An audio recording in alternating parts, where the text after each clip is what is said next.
Surat airport પર સંયુક્ત ઓપરેશનમાં હાઇડ્રોપોનિક વીડ સાથે આંતરરાષ્ટ્રીય ફ્લાઇટમાં આવનાર મુસાફરની ધરપકડ કરાઈ। એર ઇન્ડિયા એક્સપ્રેસની ફ્લાઇટ IX263 દ્વારા બેંકોકથી સુરત આવી રહેલા જાફર અકબર ખાનને સુરત એરપોર્ટ પર સુરત સિટી ડીસીબી કસ્ટમ અને CISFએ સંયુક્ત કામગીરી કરીને ઝડપી લીધો છે। આરોપીના સામાનની સઘન તપાસમાં લગભગ 4.55 કિલોગ્રામ વજનના હાઇડ્રોપોનિક વીડના 8 પેકેટ મળી આવ્યા હતા, જેની કિંમત 1,41,92,500 આંકવામાં આવી હતી। મુસાફરને તરત જ CISF અને પોલીસની મદદથી કસ્ટડીમાં લેવામાં આવ્યો। આરોપી જાફર અકબર ખાનના સામાનની સઘન તપાસ કરવામાં આવતા અધિકારીઓને ચોંકાવનારો જથ્થો મળી આવ્યો। તેના સામાનમાંથી હાઇડ્રોપોનિક વીડના કુલ 8 પેકેટ મળી આવ્યા। આ કુલ જથ્થાનું વજન આશરે 4.55 કિલોગ્રામ હતું।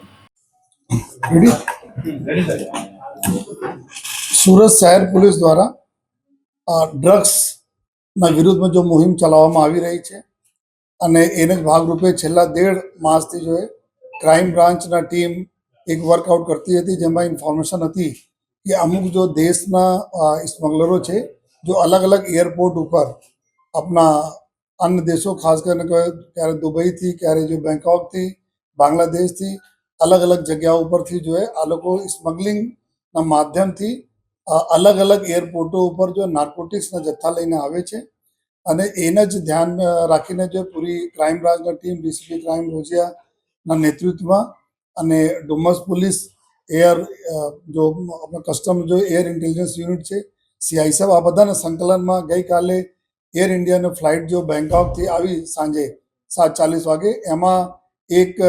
વ્યક્તિ જેના નામ છે જાફર ખાન, મોબાઈલવાલા તરીકે નામથી ઓળખાય છે। આ મુંબઈના મુંબ્રાના રહેવાવાળા છે અને આ વ્યક્તિ પાસે જો એના હેન્ડબેગ છે, હેન્ડબેગમાં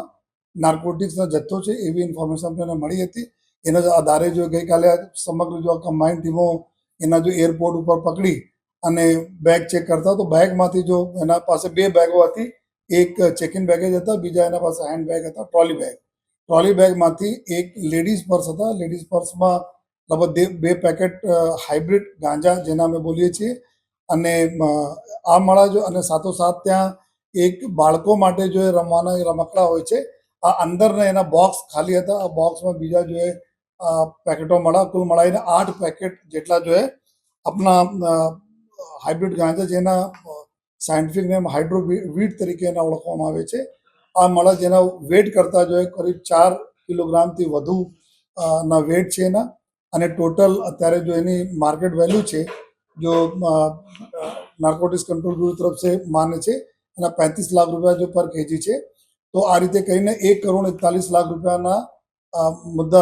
મુદ્દા માલના ગાંજા જો હાઇબ્રિડ ગાંજા પકડવામાં આવેલા છે અને આ આરોપી છે જેના ઉંમર 56 વર્ષની ઉંમર છે અને આ એકદમ ફ્રિકવન્ટ જો ફ્લાયર બી છે। 27-28 વખત આ જો અલગ અલગ આમાં દેશોમાં ગયા અને દેશોમાંથી જો આ દર વખતે જાય છે તો ક્યારેક ગોલ્ડની સ્મગલિંગ જો એના પૂછપરછમાં અત્યારે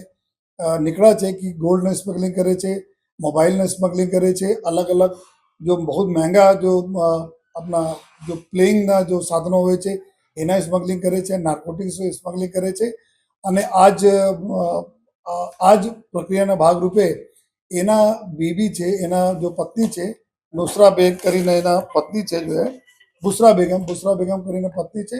જો જૂનના મહિનામાં બેંગ્લોર એરપોર્ટ ઉપરથી 7 કિલોગ્રામ આપણા હાઇબ્રિડ ગાંજા સાથે પકડાયા હતા। આ જો જેલમાં છે તો એને જ પૂરા જો પરિવાર આ પ્રકારના જો કૃત્યોમાં લાગેલા છે અને અત્યાર સુધી જો એના પાસપોર્ટ અને બીજા જો અમે લોકો વિઝાઓ વગેરેના માહિતી ચેક કરવા જોઈએ તો એમાં છેલ્લા 3 વર્ષ દરમિયાન જો દુબઈ और बांग्लादेश 6 वक्त જઈ ચૂક્યા છે જો અને થાઈલેન્ડ, ઓમાનમાં 2 વખત, સાઉદી અરેબિયા, કંબોડિયા, બહેરીન વગેરે દેશોમાં બી આ એક વખત જઈને આ જ સ્મગલિંગના પ્રક્રિયાઓ હાથ ધરેલી છે જો તો અત્યારે આ જો ચૂંકि કેરિયર તરીકે આ ઉપયોગ કરવામાં આવે છે એના જો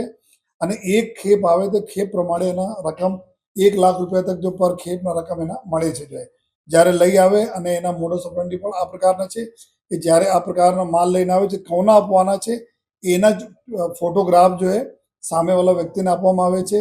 ફોટોગ્રાફ્સ વિથ બેગ। આ એના એ મોડસ ઓપરેન્ડી પ્રમાણે એરપોર્ટ ઉપર બહાર આવીને ઊભા થઈ જવાના, એના ફોટો આઈડેન્ટિફાઈ કરીને કોઈ વ્યક્તિ આવશે અને એનાથી બેગ લઈને જતા રહેશે અને એના જો પૈસા છે આ પૈસા જો લાખ રૂપિયા તો હોય છે આ એના મળી જશે જોઈએ. તો આ જો ગઈકાલે જો મળ્યા તો અત્યારે ક્રાઇમ બ્રાન્ચની ટીમ જો ગુના દાખલ કરીને કાર્યવાહી કરી રહી છે અને આગળ ક્યાં કે લિંકેજ છે કે આ રહેવાસી મુંબઈને છે પરંતુ આ વખતે આ સુરત